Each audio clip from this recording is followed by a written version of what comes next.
Hi and welcome to a new lecture in the RICS SPA Essentials course. This course is crafted in order to help the assessment of professional competence candidates to get chartered from the Royal Institution of Chartered Surveyors. This course also helps the candidates to take their understanding of the different areas of competence from level 1 knowing, going to level 2 doing, and then to level 3 advising, wherever relevant. In this lecture, we're going to be discussing client care, which is a very important area of competence. It is a mandatory area of competence up to level 2, which is doing. So we're going to be tackling today level 1 knowing and level 2 doing in this area of competence. The agenda for our lecture today is going to be as follows. We're going to be tackling level 1 knowing, and in level 1 we're going to be discussing a number of them points. We're going to explore further what's meant by client care, and then we're going to be diving in the fees and proposals, and we're going to explore together how we can measure the performance using key performance metrics or indicators. We're going to be discussing the appointment letters and the appointment particulars, as well as shedding some light on further considerations for any quantity surveillance to be aware of in the realm of client care. When we finish level 1, we're going to be cracking on with level 2, and then we're going to be discussing 3 main points. The first one is how we can monitor the satisfaction of the client from the provided products and services, and we're going to be discussing how we can do that using a client satisfaction questionnaire. We're going to be also discussing the unfortunate event of having some sort of miscalculation of the resources required for a specific job, known as under-resourcing, and how we can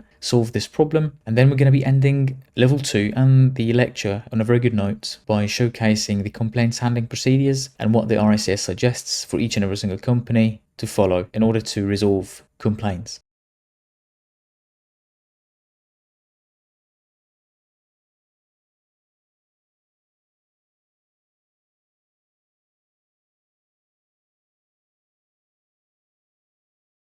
There are some final bits that we need to note at the end of this level, and every quantity surveyor should be aware of. First thing is the duty of care. We should do our best and we should practice due diligence when dealing with any client work, regardless who the client might be. We have to do our best and we have to use our skills in order to produce the highest level of service. And that resonates with the ethics and the code of conduct area of competence, where we have to be transparent with the client. We have to be honest with the client about the progress of the works so far, the costs of the works done to date, and what is the cost forecast for the remaining works. We also have to be providing the services within our areas of competencies. So if we're QSs, we shouldn't be acting as project managers or accountants, because that's not within our area of competence. We have to maintain a professional tone whenever we meet the client or liaise with the client, and we have to be professional in the emails and all of the means of communication that we use when dealing with clients. And we also have to do our best and practice due diligence in order to provide the highest level possible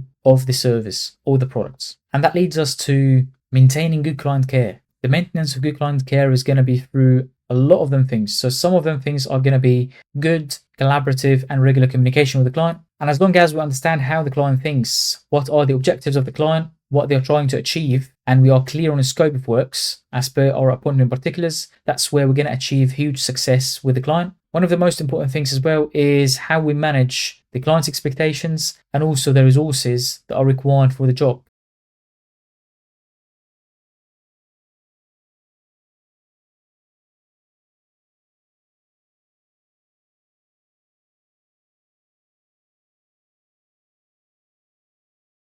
The last point in level 2 is all about how we deal with complaints. As a rule of thumb, it's always effective in terms of time and money to sort out any sort of complaints in an amicable manner. And that's why it's really vital to state dispute resolution methods in the appointment contract. In the unfortunate event of having a complaint or an issue sent over by the client, which needs to be resolved in the company, first of all, the complaint should be allocated to the right person or the appropriate person. The client should be notified that the complaint has been received and acknowledged by the firm, and there's a time frame for acknowledgement of the issues or complaints, which could be about a week or 7 days. And in this unfortunate event, the professional indemnity insurer should be notified that a complaint is under investigation, and then the company should investigate what's happening in the complaint, why it happened in the first place, what's the issue, who's responsible. And this is the process of fact-finding and trying to document all the evidences. Once that is done, the company should reach a conclusion, an outcome. It might be also a decision to be undertaken or an act of correction. And then this outcome is communicated to the client.